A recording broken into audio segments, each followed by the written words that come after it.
still one short of a quorum here, but we can at least start with matters from the public.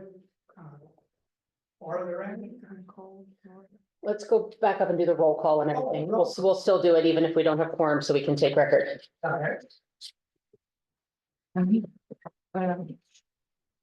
I can put the name. So we'll start with the voting members. Stuart Gardner said, Cole sent an email saying he's sick. He's not gonna be able to join us today. Mr. Jose Gomez. I'm here. Patrick Healy, Here. Ethan Hill. Sarah Medley, Here. Mari Meth. Nathan Moore, I'm here remotely. Chapman Munn. Betsy Rutger. Not here. Peter Thompson, Present. Greg Weaver. Here.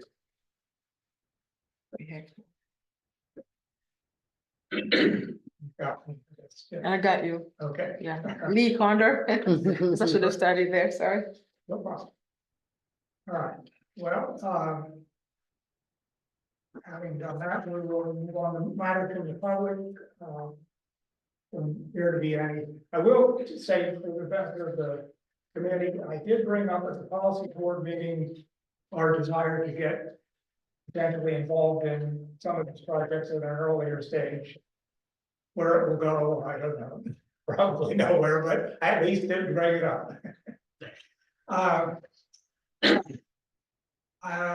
Lacking a forum, we can't do the approved minutes. But as far as the agenda, I don't think anybody has any problem with the agenda. But, all right. Okay. Ms. Jacobs, if you could proceed with the remote electronic participation. Absolutely. So since you are an advisory body to the policy board, we are considered a public body, which means we are open to all of the FOIA and open meetings laws. Most of us already know that, but there has been an update in the code. So I wanted to update you guys on the electronic participation and the all virtual meetings participation. Those are actually two separate things.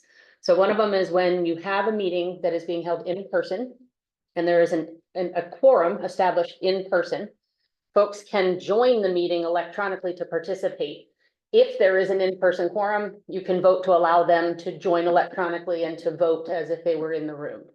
Those rules haven't changed. So those are the same. You can still have a medical reason, a personal reason, 60 miles away. Those are all reasons for being able to participate electronically. The other part of the policy is the all virtual meetings. And that's if the body determines that they would like to, rather than having an in-person meeting, everybody participate electronically. That's an all virtual meeting. You are allowed to do that up to 50% of your meetings. It used to be 25%, that is now 50% for regional bodies like us. You have to be able to give access to the public virtually. If it is a virtual meeting, cameras and sound have to be available in order to establish that quorum. You have to be able to be seen and heard to vote.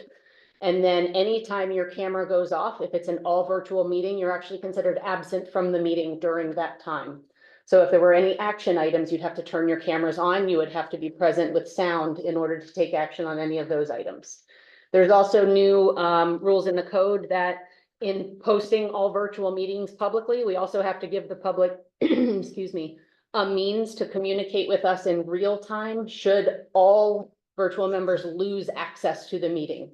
So if we're holding a public meeting that is all virtual and the public cannot access it, you actually have to go into recess. You cannot continue the meeting without the public being able to access that meeting because they have no other method to do that since you're not meeting in person. And so I'm happy to take any questions on that. A copy of both the marked up old policy and the revised policy were in your packet, and the policy board adopted the policy. So you guys will follow that same policy as the advisory body to them. Well, two things then. Donna joined us, so we now have a quorum. Welcome. So first of all, I guess we can vote to include Nathan. So do I have a motion to include Nathan in the meeting? So moved. Move. seconded, all in favor? Motion carried. And then for the minutes were required, Nathan, can you please state your purpose for attending electronically and your location? It's required to be in the minutes. Yep, location is the Woodbrook neighborhood of Albemarle County, and is for a personal reason helping somebody with a dead car. Thank you. Okay. All right, and now we can officially approve the meeting minutes from the April 17th and July 17th meetings. The draft meeting minutes were in your packets. Does anyone have any corrections? If not, I'll entertain a motion to approve the minutes from both meetings. Okay, the move, is there a second? Second. Moved and seconded, all in favor? Aye. Motion carried. All right, now we can move on to item 5. Sarah. Yeah, item 5, I'm going to read this thing's email here to the staff. Yeah, no, I don't know what's happening with this. So for the highway systems functional classification, this is just an informational note to bring to you. Last May, we received an email, MPO staff received an email from VDOT Division Administrator informing us that VDOT was conducting a major statewide updates to the federal functional classification, which has historically occurred following a decennial census. And the most recent updates, which was in 2010 for Virginia, was approved in 2014 by Federal Highway Administration. And since March 2022, after the US Census released its 2020 data, this served as a basis for the current statewide update. So this VDOT Culpeper staff have been coordinating with us for a review of the functional class.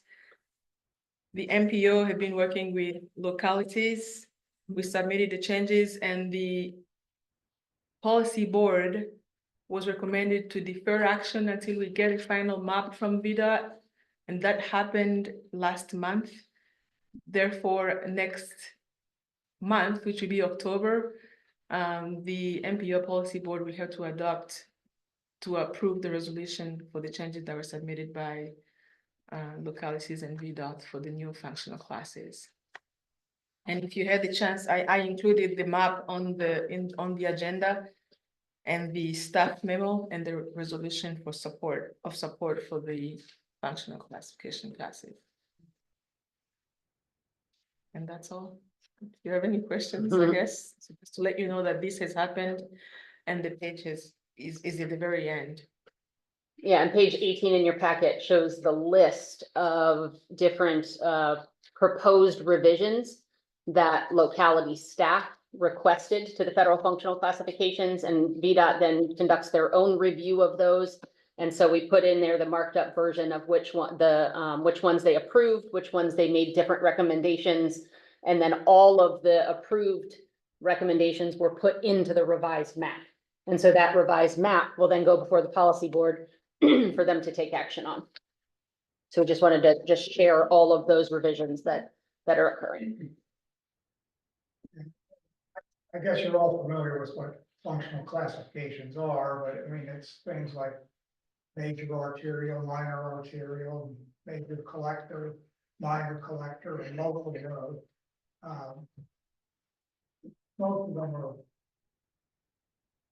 pretty obvious, but there is a complicated mechanism VDOT has to determine it, and if the locality wants a different classification for a road, there is a process by which they can change, and that's what this was mostly about, is those changes. And I guess as to why it matters, it's construction standards and speed limits and things like that is what it affects. I think that's, I guess I'm And reasonably funding. correct. Mhm. Okay, so, all right. So is that it for that topic? Anybody have any questions about it? Guess not, okay. All right, well then I guess we're ready for Chuck. This update on smart scale projects.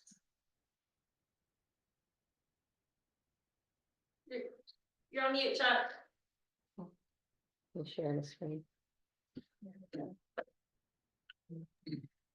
All right, good afternoon or good evening, everyone. Can you see my screen?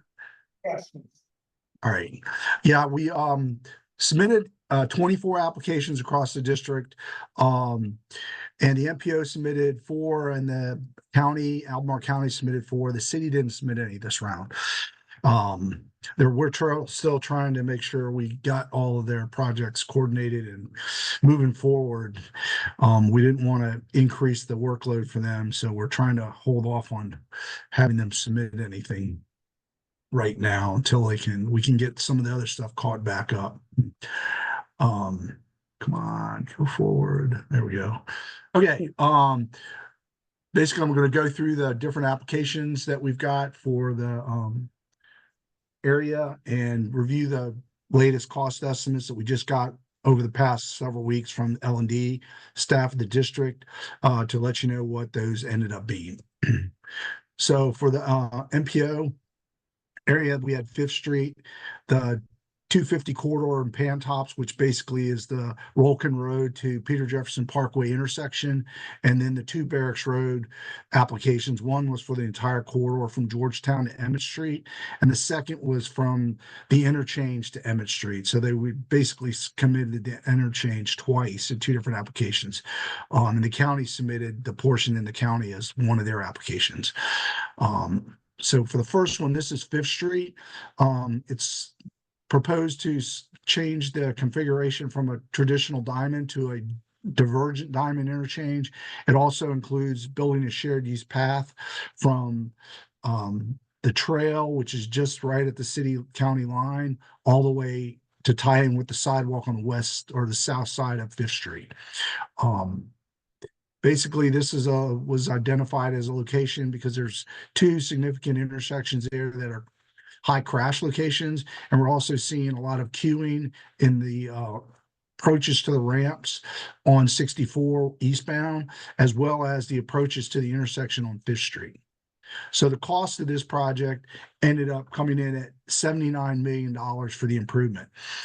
It increased. Originally, we were looking at just doing the trying to just replace the bridge or the deck of the bridge. But when they started looking at the existing conditions of the bridge, once you take the deck off, there's the actual bridge itself needed to be rebuilt too. So they figured they'd just include the cost in this, as opposed to putting something in that's going to have to be totally replaced within the 20-year horizon year of the project. So that's one of the reasons the cost increases. And the other thing is we didn't find out that until later in the process. So we weren't able to go back and look at other alternatives that might have put the shared use path off of the structure so we didn't have to replace the entire bridge. Any questions about that one? No. All right, next is this is the Pantops 250 corridor. It includes 2 applications from last year or last round of smart scale, but it's the entire pipeline study for this corridor that we did. Includes the improvements, crosswalk improvements at Rolkin, as well as sidewalk along 250 between Rolkin and State Farm. And then at Peter Jefferson Parkway, we're looking at closing a crossover, the eastern crossover to the Holiday or the Hampton, Hilton Inn hotel site, and converting their entrance to a right in, right out. They have another entrance just to the west off the map because they tie into Westminster Canterbury, which is a full signalized intersection just to the west of the screen. We're also adding a right turn lane to the eastbound approach, and we're converting the intersection to a through cut, which basically eliminates the through movement from Peter Jefferson Parkway to Glen Orkey and vice versa. But it allows the left turns to occur.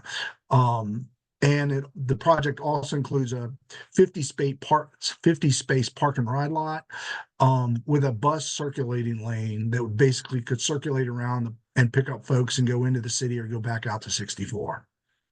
The price of this one was $36 million. But it does include purchasing a large partial right away for the park and ride lot. Any questions about this one? That bus service part of, You what? will that bus service be run by CAP? We're just providing the facilities that CAT can utilize. We're going to build the park and ride lot and the bus loop with the bus pull-offs basically internal to the site with a bus shelter, bike racks, basically all the amenities. And then hopefully CAT can incorporate this into one of the existing Route 10 line.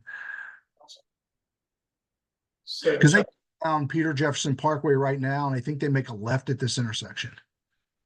Chuck, to follow up on that, then how has CAT been involved in the process at this point, or does that wait till funding is approved, presuming it does? They participated in the pipeline study that we did for round one, which was submitted last round of Smart Scale. We didn't involve them this round because we weren't really changing anything in this project. So they were involved in the initial study. Thank you.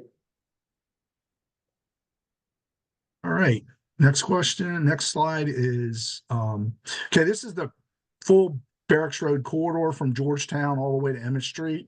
Includes the roundabout conversion, replacing the signal at Georgetown, converting the diamond interchange at the interchange to a roundabout interchange. And it also includes installing a shared use path on the sort of south side of this corridor from Georgetown all the way to Emmett Street.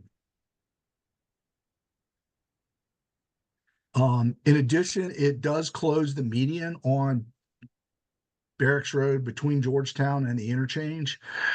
So you can't make the left turn movements, which have been problematic and have caused a lot of crashes and stuff in the past. This was coordinated with the board member from this area and the communities on the south side of the road, so that they were aware of what we were planning to do and very supportive of it. We're also going to include the reestablishment of the bus stop at just east of Surrey Road and on Georgetown Road. We're going to add pads for future bus shelters, in addition to the reestablishing those bus stops. It's part of the project. In addition, we're also looking at one on the east side near where the trail comes out from, Ravenna Trail comes out across from Cedar Lane.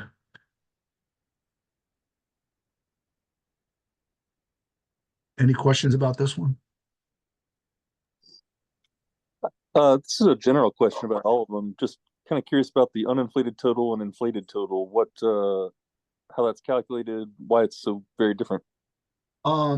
Basically, the uninflated total is based on today's dollars, and then we inflate it to, because when the project is funded, it won't be officially funded till next year, July of next year, and then the actual funding won't be put on the project for 3 more years after that. So basically, you're talking about, before we even start on the project, there's 4 years of escalation in the costs between now and then PE right away in construction usually takes about 4 years to go through those processes before we start construction. So there's additional escalation for there. So typically it takes about 10 years to run one of these projects through the complete system and get it constructed. So that escalation is factored into the cost. And we're seeing like 30 to 40% in escalation in the last several years, it's caused us a lot of issues with our projects because the escalation's been so high. So that's the difference between those two costs. Gotcha. Thank you. And by that, Chuck, you mean, projects that were approved, 3 rounds ago that are now coming to construction don't have nearly as much funding as they need because of the inflation that's occurred in the last handful of years. Correct. We've had to go through, I can't remember, one of the years of COVID, they actually shifted money from the budget over to just cover escalation costs because all the projects were underfunded.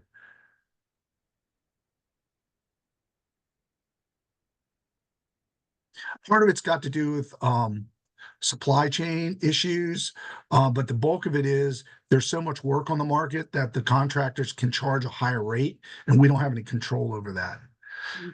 And so we use bid tabs and unit costs from contracts that are out for bid to develop our future estimates. So if those are higher because there's a lot of work and the contractors are stretched thin, they're going to charge a higher rate. So we're going to reflect those in the cost. If the work reduces and there's not as much work, the cost will come down.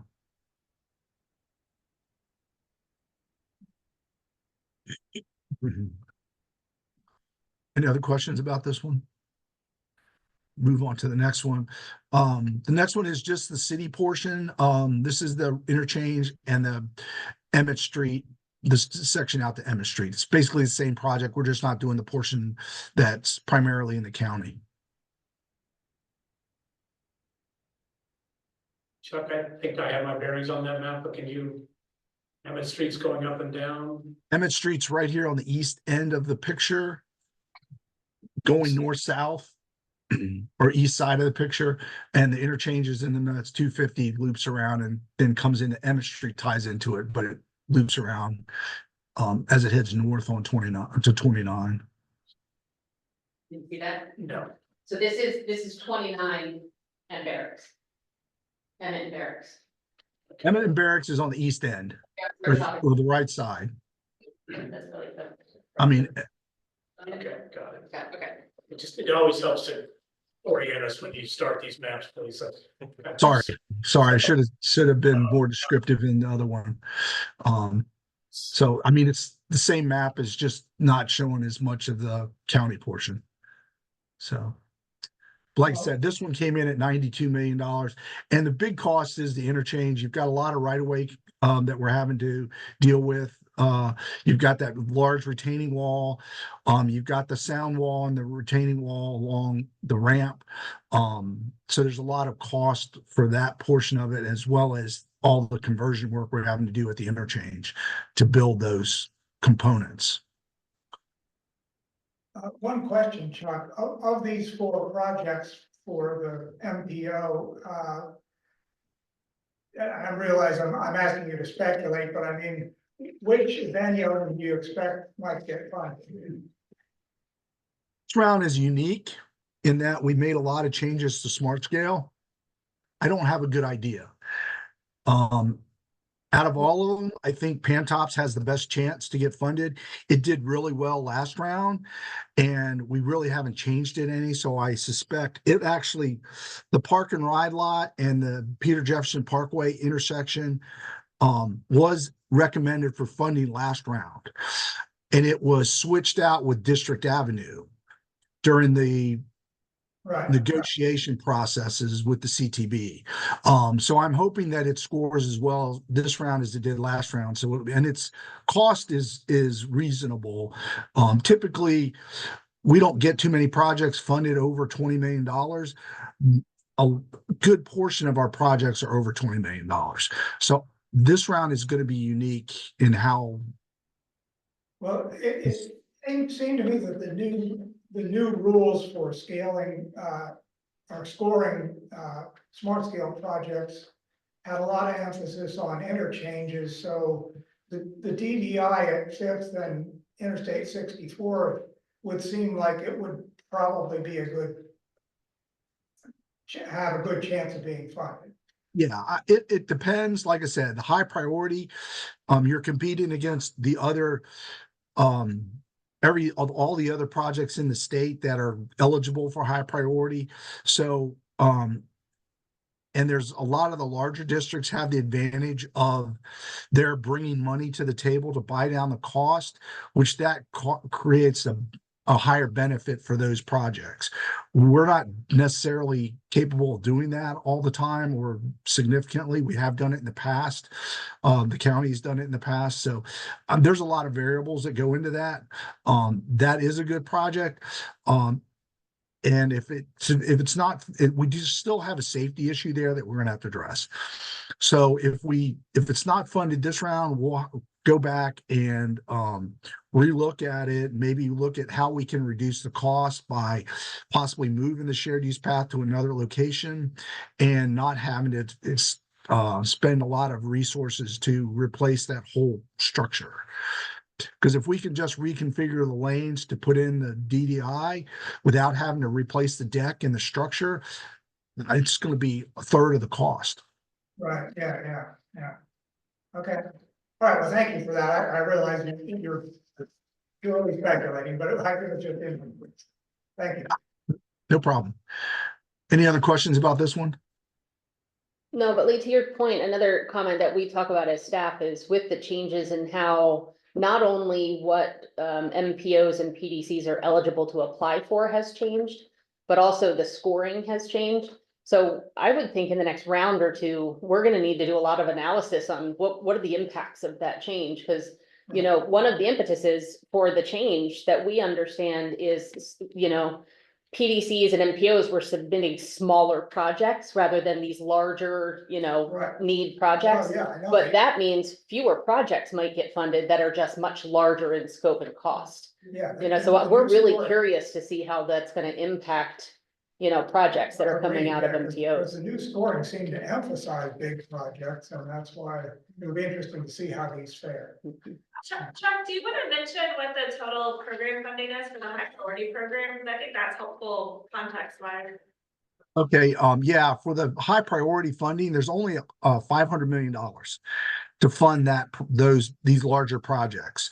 I don't know the number for the district grant option because it's based on the fuel tax, and that's varies how much is taken in. So that number changes from round to round. Originally it was $500 million in both pots for the district grant as well as high priority, but it's changed over the years. And when the omnibus bill passed, all our gas tax is applied to the district grant pot of money. So that pot of money is significantly larger. It's like around $120 million.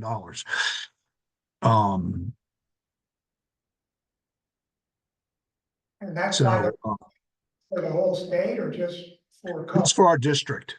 our district? Okay. The 500 million for the high priority program is for the whole state. That's for the whole state. The 120 million is the district grant funding for the district. For just the district grant. The other thing is the MPO is not eligible for the district grant pot of money. So they're only eligible for the high priority pot of money. And then without, you know, it doesn't have to be a specific number, you know, from that 500 million, do you guys have statistics on how many hundreds of millions, if not more, in projects were submitted? You know, because when we think about what's the likelihood of $129 million project being funded, if there's only 500 across the Commonwealth, I'd be curious how much total was applied for. If you hold on a second. We can look it up. Okay, sorry. At least what we know, what we have right now, we're still, a lot of the estimates across the state are still being validated and adjusted. So we don't have the actual final number, but we have that number. Sandy, if you can look that up. Yeah. And for projects that are just eligible for high priority. There were a couple places that submitted applications for like multiple hundreds of millions of dollars for. We were looking at some where it was what was that one up in Northern Virginia? There was $212 million, and they were putting in $130 million of local funds to bring it down to $77 million. So those kind of projects are going to be hard for us to compete against because they're basically buying the benefit score. So that's some of what we're going to be facing. 2.3 billion. 2.3 billion. That's a pretty competitive grant rate there. Well, that's about a 20% chance of getting funded, yes. Wait, what was the total? 2.3 billion. 2.3 billion. Oh, okay. So Funding requested for projects that are only eligible for the high priority program. yeah, statewide. I have a quick question about the district funding pot. You said that comes from mostly fuel taxes. So how is the portion, the amount apportioned to each district determined? Is that based on fuel tax from the district level or something else? It's distributed by the funding formula, and I don't necessarily have the funding formula. I know they have it written down in central office on a big whiteboard, and Thank goodness. Somebody took a Does it- I don't know. I don't have the details on that, but I forget exactly what the numbers is, but we get a lot larger portion because the way it's funded, most of the money goes in, especially in other districts like Stanton District, they only have a really small amount because most of their fuel tax money goes to the interstate corridor, 81. Because they have so many projects and so many needs on that corridor. So most of their funding goes to the 81 corridor. We fortunately have a windfall because our interstate corridor doesn't have a lot of issues. So most of our money comes to the district grant pot of money, as opposed to the interstate. Because that's taken off the top from the interstate first.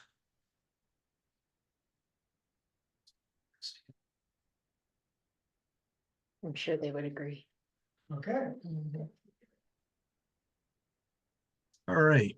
Next is, now we're getting into the Albemarle County projects. They have 4: Old Trail in Crozet, Hillsdale intersection on Rio Road, the other Barracks Road, the county portion of the Barracks Road project, and then Plank Road down south on 29. So the first one at Old Trail, this one actually is probably going to do well depending on the safety because of the score so low. I mean, the cost is so low, but it's basically converting the existing signalized intersection to a hybrid roundabout. And it also provides a shared use path along 250 from the middle school to the intersection, cross 250, and then cross the entrance to the high school. And the county's school system is going to actually build a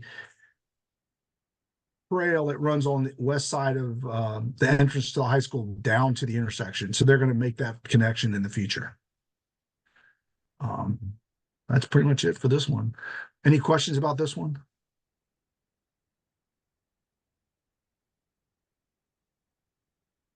Okay, next is the Rio Peanut. This one was from a study that the county did. And this is what the recommendation that they wanted to move forward with. $45 million. I don't know if it's going to get funded because doesn't have enough safety benefit to justify the cost of the project. And it's not a really congested area. So I don't suspect this one will get funded in the district grant pot of money. So we'll probably end up relooking at this in the future. And seeing if the county wants to look at some other alternatives. I know, Lee, you had some concerns about this, and we understand your concerns, and we'll have to look at something else. Right. I have talked to the traffic engineering folks, and the one crash that recently occurred that was a fatality and involved drugs, so it's not necessarily related to the intersection, but most of the other crashes weren't related to the issue that you were identifying. So we're going to look at it again to see if we need to do something else there in the future. I like some of the other options. It's just whether we can get county support for those. Right, understand. Chuck, can I ask you more about the safety there? Because that fatality, so two questions. One, that wasn't the first. Seems to be Correct. in the last 20 years. I don't know how much more safety you can get than people being killed. And tell me more about drugs may be involved, so the intersection doesn't get penalized as much. That seems. Well, it doesn't count towards the score because if the person hadn't been on under the influence, the crash may not have occurred. That seems like a dangerous assumption. I'm just saying that's how the system works for scoring these kind of projects because we can't address it for somebody that's impaired. Yeah, But I realize what you're saying, but we try to do our due diligence to provide safe operations of the signal and make sure it's going to function right. yeah, the fatality was westbound vehicle, on Rio that crossed all the way over into the eastbound lanes, and crashed into the guardrail and whatever, yeah, so, yeah, that had nothing to do with the intersection design. I still think that's a dangerous assumption. Saying it had nothing to do with it. Apparently the guy drove 10 or 20, 30 miles beforehand and didn't wreck. I can see. Well, no, the reason I said that is because one of the issues that Lee had pointed out before is because of the coordination of the signal, there could be a situation where one of the turning vehicles would cross on a red light.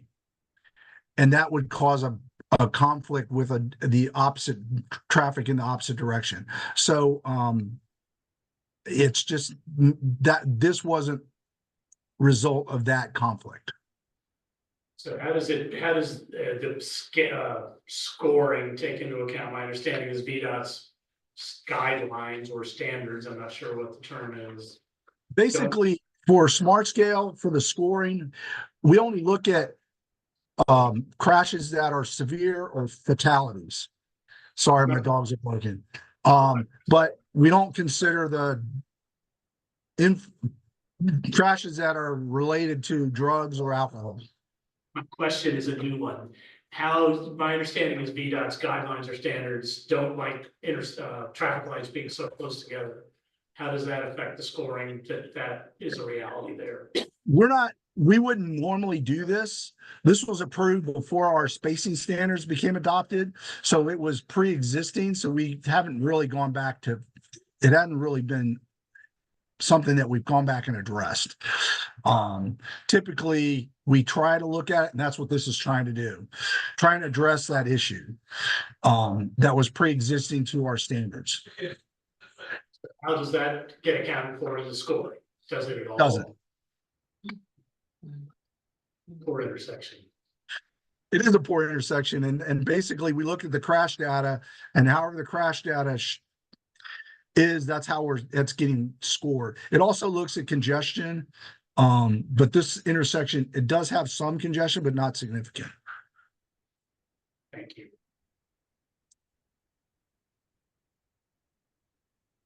All right, next is the Georgetown Barracks Road portion in the county. The difference with this one, I will say, is right at the interchange, we're adding a right turn lane, which isn't in the original one. But for this one to be a standalone project, we had to include the right turn lane for that movement. But you can see the cost on this one is $37 million. So this one is probably more likely to be funded. You do have a lot of crashes on the corridor as well as at Georgetown that will be addressed with this application. So I'm hoping that this one might fare reasonably well.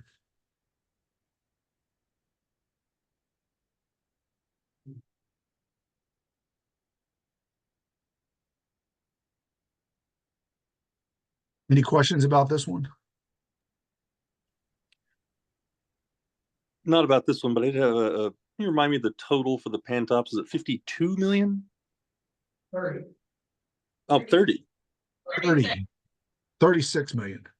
Got it. I was totally off. Thank you. I mean, this one, that one has a lot more benefits because of the park and ride lot, in how it's going to be scored. Because you will get a significant TDM reduction in the congestion score, and that one has more congestion than this road. So you will get a higher congestion score for that one. As well as environmental, because it does look at CO2 reductions. All right, and the last project is Plank Road down in the southern part of the county, on 29. Basically, we're taking the existing crossovers and converting them to restricted crossings, and you have to make a U-turn, make a right, and make a U-turn from the side streets to go straight across.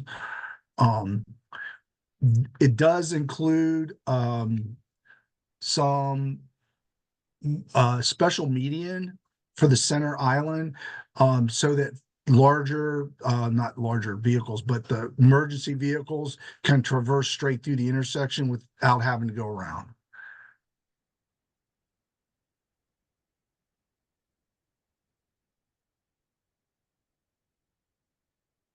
And this one's at 22 million.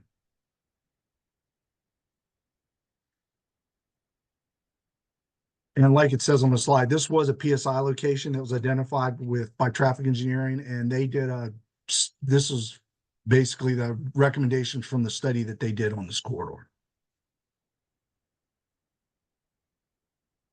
And that's all I have. Any questions? Yeah, there at Plank Road, you mentioned the turning restrictions, so people would not be able to turn from Plank left onto 29 in either direction? Correct. If you want to go from the side street, if you want to go through or turn left, you would have to make a right and then go to the next crossover and make a U-turn and then come back and make the right, or they'll continue south in the other direction. And then, Chuck, I had one specific to the Fifth Street. Okay. You had just mentioned in passing something about a shared use or trail or something. Correct. County, would that be around where the Starbucks is? Yeah, I can go back to it and show you that slide. Let me go back to that one. It's that. It's the very first slide. Hold on. It's the next one. Yeah, here's the Starbucks in this shopping center right here. It ties into the trail that's right here, just on the north side of Starbucks, where we're doing the other trail project. It's going to connect to that trail, run along Fifth Street all the way from there, all the way to, forget this road. It's across from, shoot, can't remember the name of it. But basically ties into the sidewalk on the south side of the road, south side of the 64. What are you doing specifically? Does it pass under the road there? No, it's a great. We're at right here at the Starbucks. Yeah. I think there's a culvert that people use to go under Fifth Street, but we're actually building a trailhead there, and it's going to connect to Fifth Street Station Parkway, cross country with a bridge across the creek, and then a trail section that's going to go to Fifth Street Station Parkway. And it also has a stub that goes up to the Wegmans Shopping Center. Okay. And that's a separate project, but we're just connecting to that location with this trail. Okay, and then I have a general question. It seems like the shared use is increasingly becoming part of all these projects. And I wonder that is within the councils of VDOT, is there much or any discussion about moving sort of off-road to existing trail systems that you could work with the localities to improve those as they relate to some of these things you're currently building? Well, the one that we're tying into was a trail project that was submitted last round or 2 rounds ago and was funded, and it is off-road. It basically goes across country to Fifth Street Station Parkway and then crosses the creek, Biscuit Run, and then goes up the hill to Wegmans. Yes, yeah, I'm familiar with that one. So you're funding, again, sort of off-road, up in the right of ways or, I guess, common property around the Wegmans parking lot or somewhere. Yeah, we're going up the hill to tie into the Wegmans parking lot. Yeah. So we're gonna have to buy the right of way and actually design and build that corridor project. I know Biscuit Run goes south, and there's been discussions about going south along Biscuit Run to south of 64 and using the overpass at Biscuit Run to go continue south, and there's existing road bed there that could be utilized in the future for a trail. And it goes all the way to Biscuit Run Park. Yes, I think, yeah, Old Fifth Street is in there, and then the old Scottsville Road is over in the buried under leaf mold up in Biscuit Run. So those are projects that could be applied for. It's harder to score those projects or get the benefit, especially now with the changes to Smart Scale. So I don't know, like I said, we haven't had we do have a trail project, but most of the ones we're doing are along existing facilities. They're not off-road. Yeah, and I guess that's the nature of my question and motivated by my hope is that at some point VDOT would venture into this to help localities with funding to make connections between what you're building along the roads and what's already existing in between the roads. It's just getting the points for the application to get enough benefit to fund the project, and that's the issue. It's not that we wouldn't support it, it's just that most of those projects would not have a high enough benefit score to be fundable. I was gonna mention that VDOT has a new state office of trails, I wanna say, right? It's relative. Correct. And so on a research project, we're actually helping them develop a prioritization system to run parallel with Smart Scale. So there'll be a step. Yeah, I mean, obviously that's not going to well on Smart Scale. Right, so Okay. that the systems that are just like, there's no vehicles, it's just the multi-use trail will have their own evaluation system. Because we don't have that right now.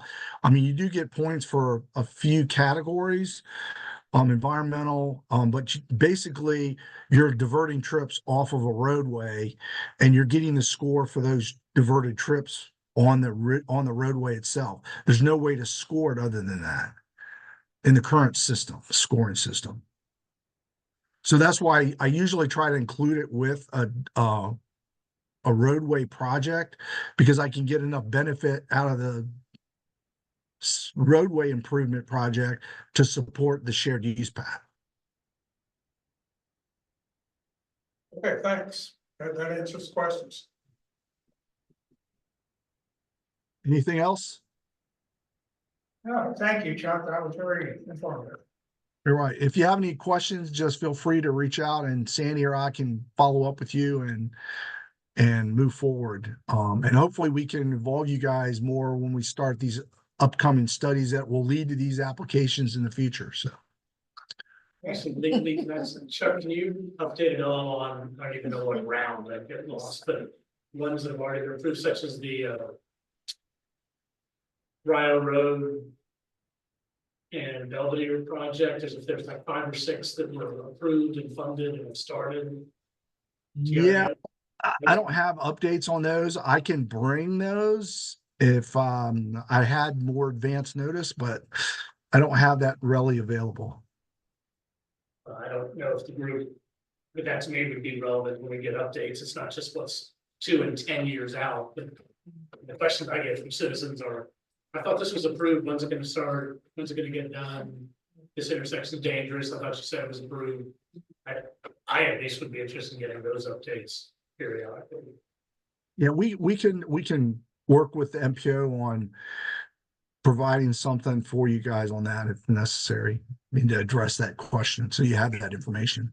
I think we used to do it historically, but we hadn't been something the policy board, because usually it's at the direction of the policy board. So But if the MPO wants that, we can work with them on establishing some way to get that information. You guys have it available.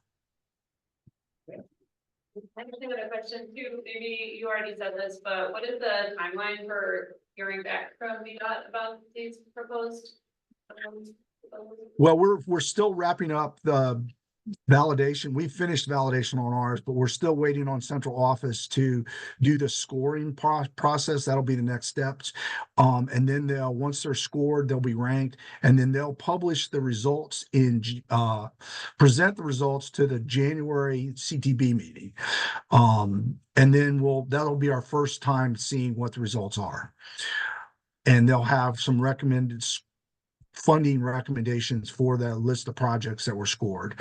And then between January and June, we'll work with the CTB members on finalizing what the final list of projects is that are going to be funded.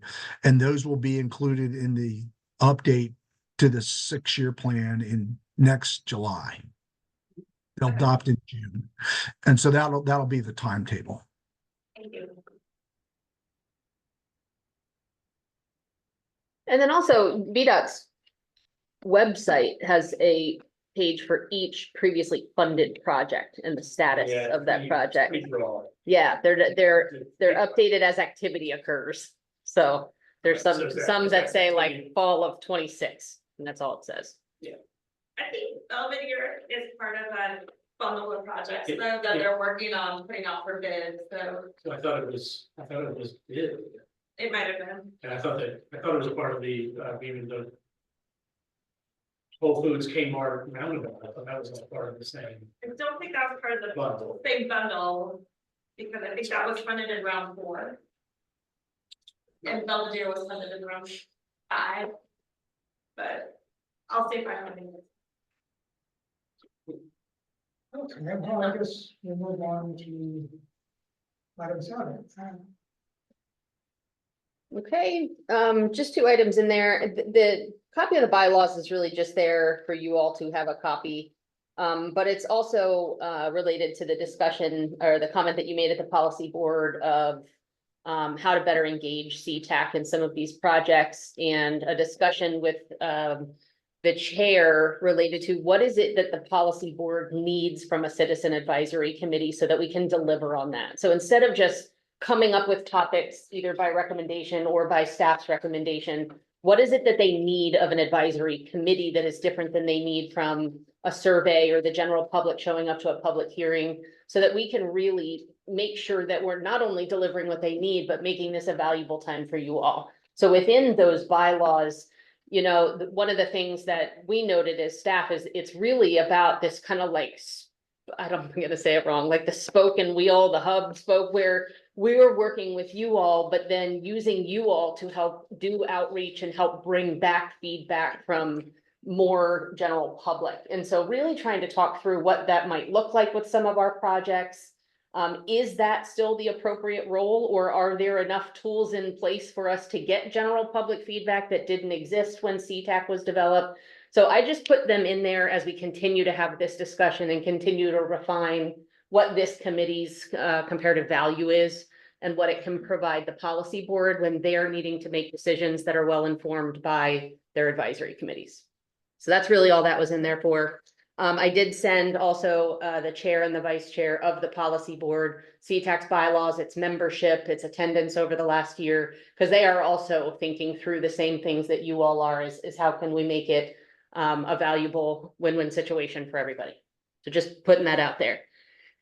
And then the meeting scheduled, the next meeting is November 20th. And I know, Lee, we had a conversation with you. You were going to bring up something about since the new all virtual meetings policy is in place, you do have the option as a committee to elect to hold up to 50% of your meetings virtually. If you would like to have some sort of alternating schedule of in-person, all virtual, you can choose to still do them in person if you choose.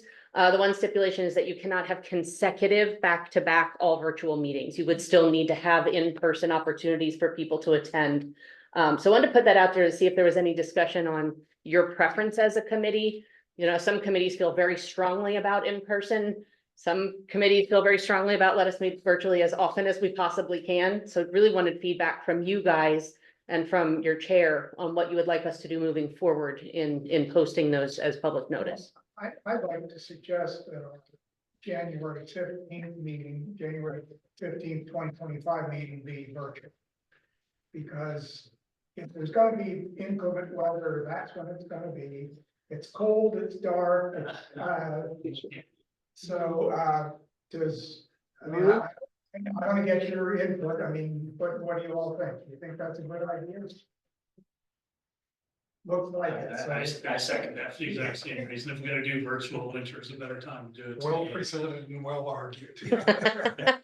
So yeah, I guess let's plan on the January 15th meeting being virtual then, and we'll go from there as far as any other virtual ones during the year, but that one at least we might as well do. So we'll assume the next November one is going to be in person. Right. We wouldn't be able to have Yeah, it. next Great. meeting will still be in person, but And then January shoot for virtual. So I'm sorry, you said that because I missed this, because I was late, so I apologize, but the virtual option is still provided if you can't come in person, or no? Yes, Okay. yes. yes. If there is an in-person meeting, you can attend virtually for the reasons listed in the policy. If there is not a quorum in person, you won't be able to like vote Gotcha. unless there is an in-person quorum that can then make action to have you vote electronically. Okay. All right, so that takes us to additional matters from the committee and public, so let's start with the committee. Any thoughts from anybody? No? I'll just add a staff update since you're gonna be seeing more of him. Orion Georgievsky on our team is also joining transportation planning staff, working with MPO and the committees. Oh, So he will be the lead staff member on the MPO Tech Committee. And she is lead staff member on CTAC and the Policy Board Committee, but we'll all be working very closely on all of it. So just wanted to make sure you guys knew a name with the face. okay, and do we have any matters from the public at this? Anybody online? All right, well then, I think we are adjourned. Great. Thank you, everyone. I'm gonna make this-